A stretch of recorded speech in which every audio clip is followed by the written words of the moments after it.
เกียมรับมือเข้าสู่ฤดูฝนจะมีฝนตกต่อเนื่องฟ้าห้องฟ้าเหลื่อมอยู่ทุกภาคการปกคลุมฝนสูงสุด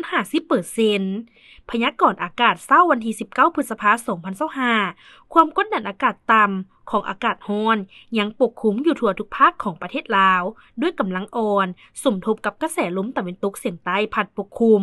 ซึ่งจะเฮ็ดให้อากาศยังจะร้อนอยู่ทั่วไปในตอนบ่ายและจะมีฝนตกฟ้าห้องฟ้าเหลื่อมในระดับคอยหาปานกลางพร้อมมีลมพัดแรงเป็นบางโอกาสอยู่ในแต่ละภาคเหนือด้านตะวันออกพงสาลีเวียงไซซ้ำเหนือและเสียงขวางอากาศเย็นในตอนเช้าและจะมีฝนตกฟ้าห้องฟ้าเหลื่อมในระดับคอยหาปานกลางพร้อมมีลมพัดแรงอยู่บางท้องถิ่นหรือเนื้อที่การปกคลุมของฝนเท่ากับ 40% ของภาคอุณหภูมิในระหว่าง 18-32 องศาภาคเหนือด้านตะวันตกแขวงหลวงน้ำทาบ่อแก้วอุดมไซหลวงพระบางและไสยบุรีอากาศร้อนพร้อมจะมีฝนตกฟ้าห้องฟ้าเหลื่อมในระดับคอยหาปานกลางอยู่บางท้องถิ่นและมีลมพัดแรงเป็นบางโอกาสหรือเนื้อที่การปกคลุมของฝนเท่ากับ 50% ของภาคอุณหภูมิในระหว่าง 22-35 องศานครหลวงเวียงจันทน์อากาศร้อนพร้อมจะมีฝนตกฟ้าห้องฟ้าเหลื่อมในระดับคอยหาปานกลางอยู่บางบริเวณและมีลมพัดแรงเป็นบางโอกาสหรือเนื้อที่การปกคลุมของฝนเท่ากับ 35% อุณหภูมิในระหว่าง 25-36 องศา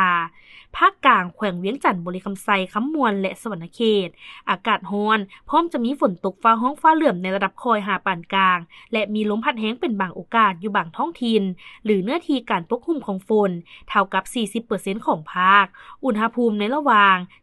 24-36 องศาแขวงไซสมบูรณ์อากาศเย็นในตอนเช้าพร้อมจะมีฝนตกฟ้าห้องฟ้าเหลื่อมในระดับคอยหาปานกลางและมีลมพัดแรงเป็นบางโอกาสหรือเนื้อที่การปกคลุมของฝนเท่ากับ 50% อุณหภูมิในระหว่าง 19-32 องศาภาคใต้แขวงสารวันจำปาสักเซกองและอัตตปือ